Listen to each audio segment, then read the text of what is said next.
के तपाईको लाइफ सङ्घर्षपूर्ण छ भने तपाईको कुण्डलीमा पनि यो योग पर्न सकेको हुन सक्छ। यदि हजुरको कुण्डलीमा मङ्गल ग्रह शनि ग्रह एउटै घरमा बसेको छ वा मङ्गल र शनिको परस्पर दृष्टि छ भने तपाईको कुण्डलीमा द्वन्द्व योग परेको छ। यो योगले मानिसलाई एकदमै कडा सङ्घर्षपूर्ण र मेहनतले भरिएको जीवन चलाउन बाध्य बनाउँछ।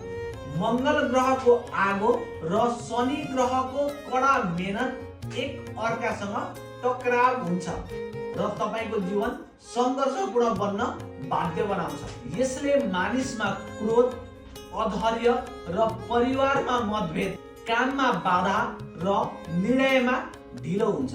ध्यान दिनुहोस्, यो योग कठिन मात्र होइन, यो योगलाई सही तरिकाले चलाउन सक्यो भने मानिसलाई अत्यन्त धैर्यवान, सहनशील र लिडर बनाउँछ। हस्त धन्यवाद।